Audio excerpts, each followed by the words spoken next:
so today we're talking about descriptive writing, and I know you've done it before. Basically, yes, it's going to help your writing. It's going to make it full of details. It's good to revise things even though you've done them before. It can encourage you to use new vocabulary words. It can help you clarify your understanding of subject matter, okay? And it's required for the journal task that you're doing.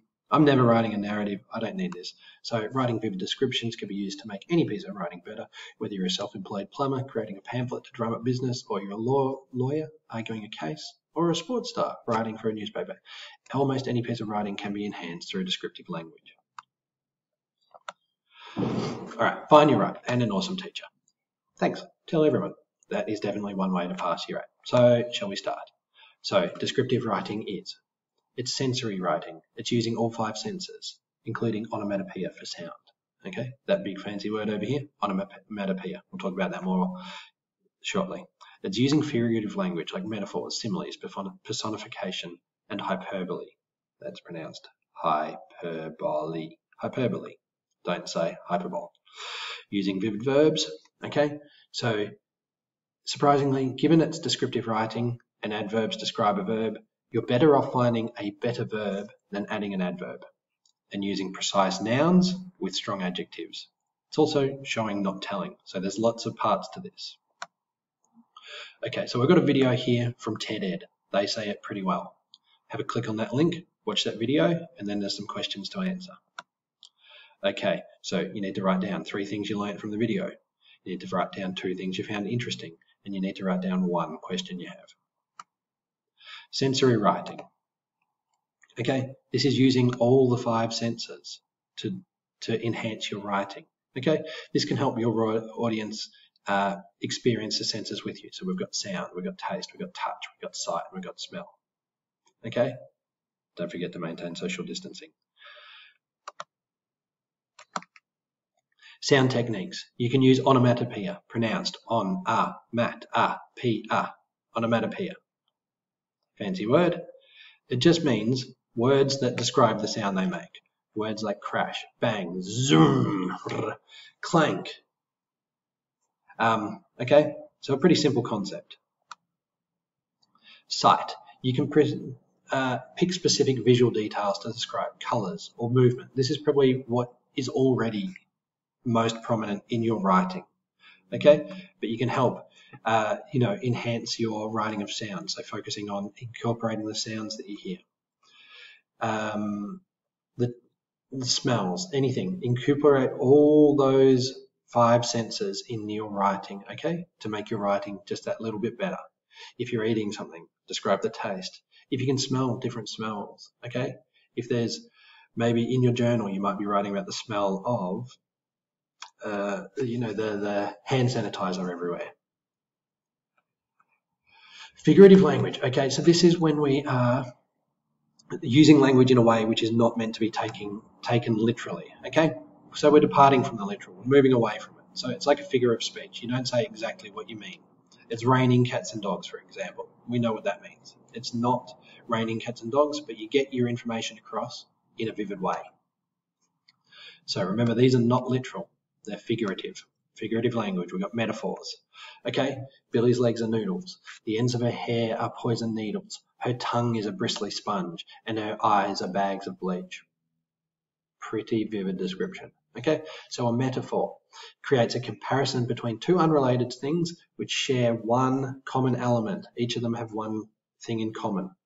Okay, and you have to say one thing is the other. So it doesn't say, her hair is kind of like poison needles. No, the ends of her hair are poison needles. Billy's legs aren't noodles, but we know they're wobbly like a noodles. Okay, so it's not literally, her legs aren't literally noodles, but we know they're wobbly like a noodle. So it's a great description there. You can compare anything. You can compare someone's mood. He was a stormy ocean. You know, it sounds like that person's volatile. Their mood's not calm. Your turn. His hair was a jungle. A metaphor which finds one column element. What is that element? Okay. Describe your own. Describe someone being mean by comparing them to an echidna. Describe your room by comparing it to something familiar. Find to something similar. Find a similar trait elsewhere in the world. Is your room neat, messy, somewhere in between? Now we've got simile. It's not simile or simile.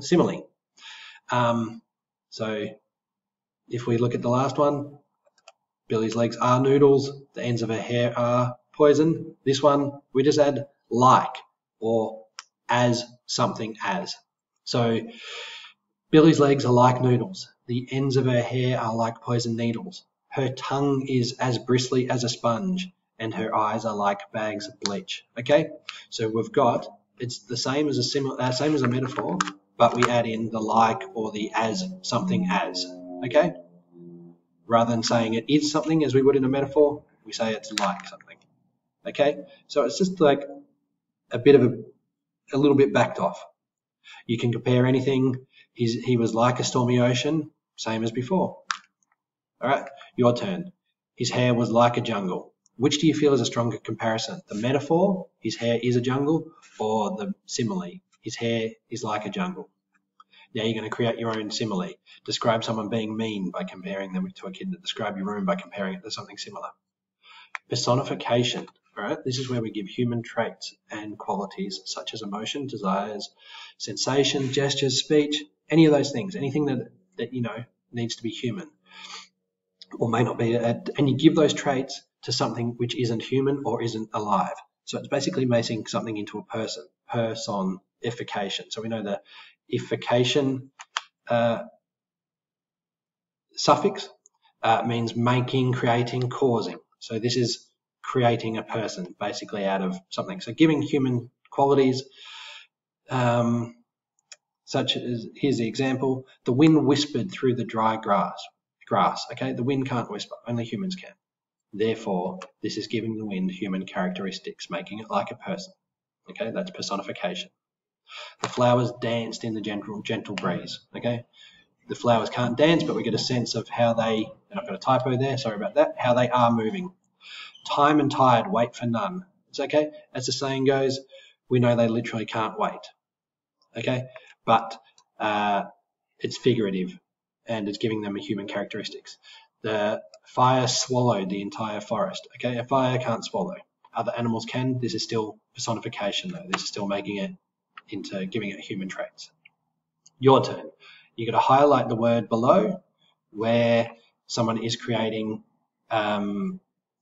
which is making it a personification, okay, or personifying something there.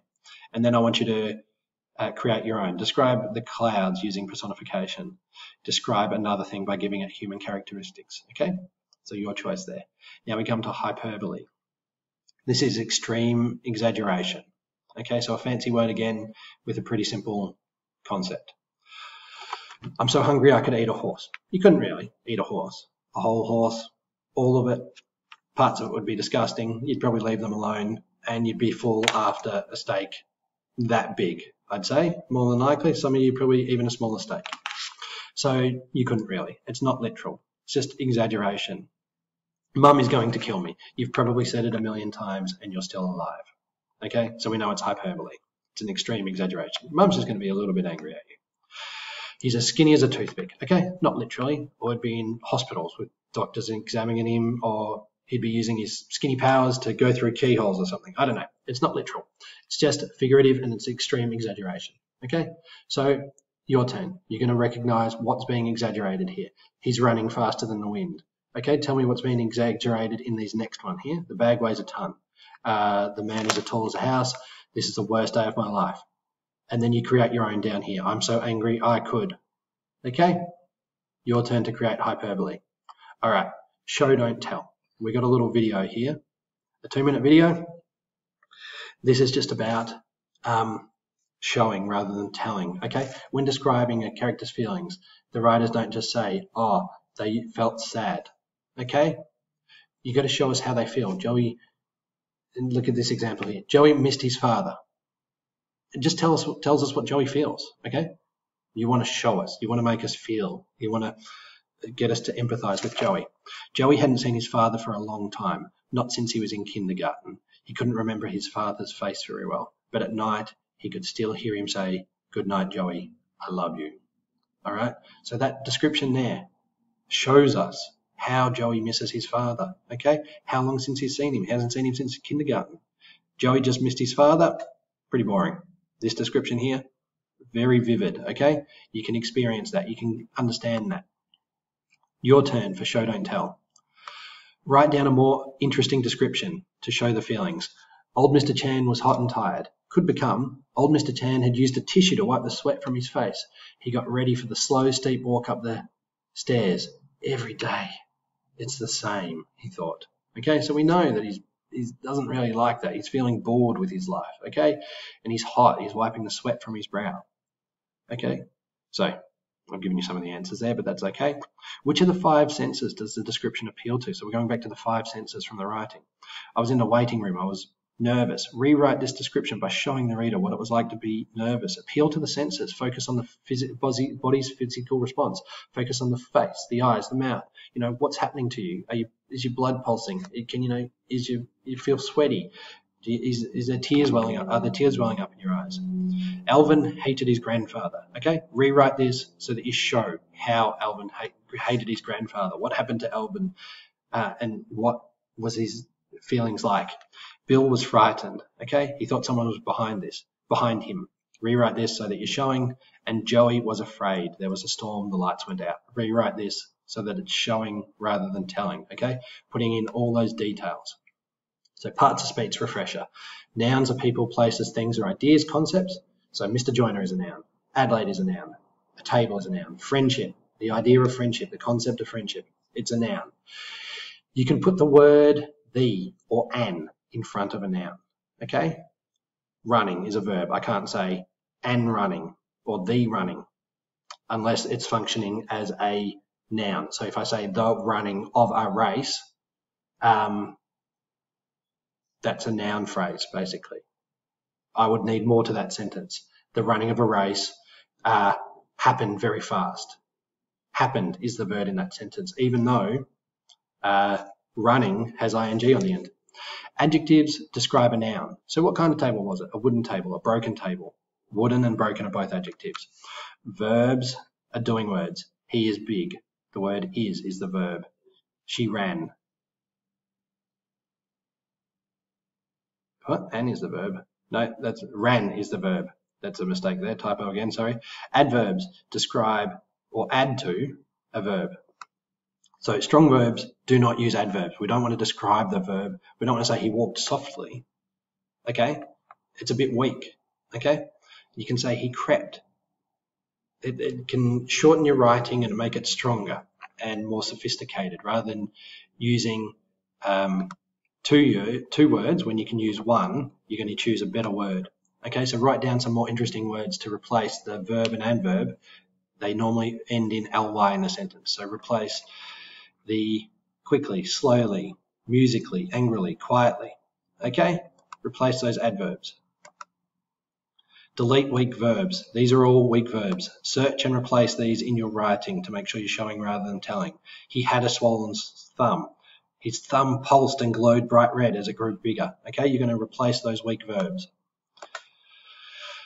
Okay, the dog is big. Replace is, but convey the same meaning. Okay, I have been to the shops. Replace the weak verb there. After dinner, Dad does the dishes. Replace the weak verb. And I once had a horse. Replace the weak verb there. You're going to use strong, precise nouns and strong adjectives. Okay, look at this excerpt from Call of the Wild. The house had a gravel driveway, big lawns, and tall trees. To this actual excerpt, the house was approached and gravelled by gravel driveways which wound about through wide-spreading lawns and under the interlacing boughs of tall poplars. Okay, so the second option has strong verbs: approached, wound. Adjectives, okay, what type of driveways are they? They're gravel driveways. And the interlacing boughs,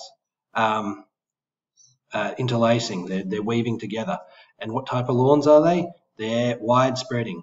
And we've got the nouns, driveway, lawns, and actually it's boughs of tall poplars, okay? Where interlacing is the thing. I've done the highlighting wrong there, so apologies. Instead of just saying trees, it gives a precise noun and what type of trees and uses strong adjectives to describe that. Okay, so in your journal articles, you're going to be showing, not telling. 5